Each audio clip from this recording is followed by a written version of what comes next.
Curriculum Radio. We tune in for you. And now, start the new week with laughs, entertainment, news, and more. This is Em&Trev, your week starter podcast. And hello everyone. Yes, that's right, Em&Trev is finally back. New season, new topics, and more. So, I'm not gonna ramble enough and kick off this baby. Here we go. All your favorite podcasts are in the right place. This is Curriculum Radio. The following program is rated 13.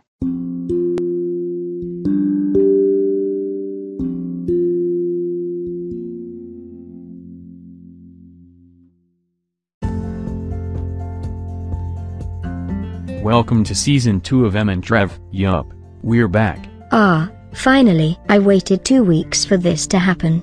Me too. It's a new season, a new month, and the weather is amazing today. Yes, spring is finally here, so we've gotten out of the winter blues. Too bad we didn't get to play snowball fight much. Crap.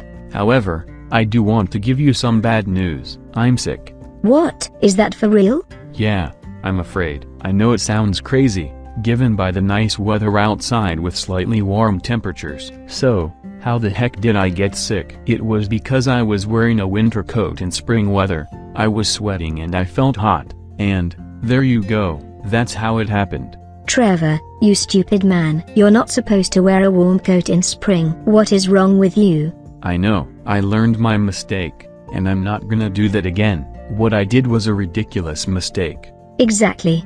However, there is more bad news. Canadian actor Kenneth Mitchell sadly died at the age of 49 in Los Angeles, California. Ken was known by many fans as the man who played Eric Green on the former CBS series Jericho. Ken was diagnosed with amyotrophic lateral sclerosis, ALS, in 2020, and he had to use a power wheelchair. To incorporate Mitchell's wheelchair, the showrunners of Star Trek Discovery said Aurelio's wheelchair was a hover chair to help him move as a result of a genetic condition, and in 2021, he lost his voice. He could not speak at all. In 2022, Ken played a man called Joe in the FX show The Old Man, which was his last television role.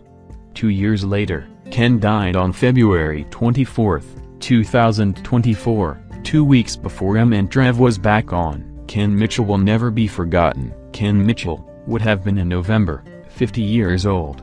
We're gonna miss you, Ken. Now let's move on to a lighter story. Wisconsin Café named the best bakery in the state. According to this story from 95.7 Big FM, the best bakery in all of Wisconsin is La Rive Patisserie Café in Wauwatosa, a French-style bistro that has a 4.4-star rating on Yelp and over 600 reviews. Gosh, I wish I was there. It's a really good bakery. I agree. And let's see how Yelp determined its rankings. It says, this is an all-time list of the top bakeries in every state according to Yelp Elites. We identified businesses in the bakery category on Yelp, with a large concentration of 5-star elite reviews. This list looked at businesses in the United States. All businesses were marked open on Yelp as of January 24, 2024. Yeah, 2 months ago. It's a really good bakery, I should say. I've been there in similar bakeries in Ingary, but none of them were as better as this one we're talking about right now. But what about you? Which bakery is your favorite? Do you go to bakeries? If so, let us know in the comments below. And here's another wild topic.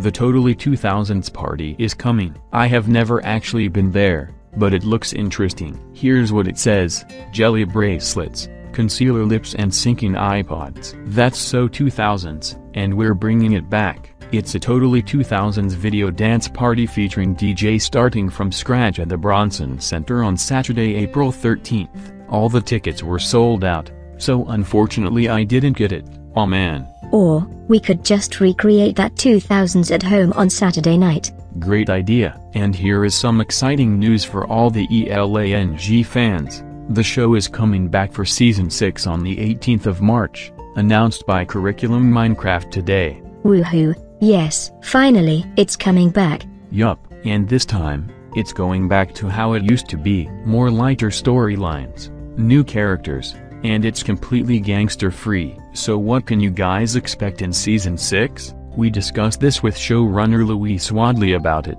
So Luis, do you know what kind of storylines this show will be having next season? Well, I can't tell you anything about it yet, spoilers obviously. But what I can only say is that Season 6 will be better than the previous season, and it's going to be an improvement. If you look at Season 5, it wasn't really that good. It's mostly because it was mostly about the mafia, the gangsters, and the violence along with it. There was too much swearing in the episodes, which is something that Curriculum has never done before. The brutal killings and violence were just too brutal for the viewers to watch. In the final 2023 episode, Jetix Prime viewers in Minecraft were aware of the brutal death scene of Eva Barrera, who was shot and killed by Timothy Reed for being an FBI informant. It was so brutal that the channel got 200 complaints and even a 2-hour warning over it. Most of these complaints include the episode being aired pre-Watershed. I contacted Jetix Prime about it, and they are aware of the problem, and apologized for airing it at an early morning slot, which is not okay. In fact, because this show had gangster stories and swearing and violence, we rated this program for mature audiences. ELANG was the only Curriculum show to ever be put in that rating. However, in the lead-up to the Season 5 finale, one of the writers suggested that Season 5 will end with the Iron Dogs blowing up Water Lane and killing everyone. However, it was controversial among my staff because it was considered unfair and totally ridiculous, so I rejected it. Instead, I wanted to give Season 5 a happy ending, with the Iron Dogs falling apart. But before anyone comments, no, ELANG is not cancelled. Season 5 was not the last season. This is entirely a new beginning. Season 6 will be seeing better storylines, more light-hearted stories, new characters, and gangster-free storylines. We will also put the show back to its PG-13 rating, though there still be swearing, but not as much as how it was last season. ELANG has been on Curriculum Minecraft for over 1.5 years, and our goal for this show is to keep it strong, stable, and relevant.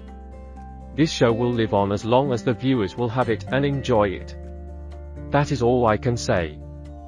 Thank you, Louise. And don't forget, there will be a 2-part series finale of 100 Bird Street coming out this Saturday right here on Curriculum, so it is almost time to start predicting what might happen. In the meantime, we have a new episode of 100 Bird Street coming up later today. That's for later, but first it is almost time for the long-awaited return of Rafflecast. So now, thank you for watching this episode, and we'll be back here same time next week. Ciao.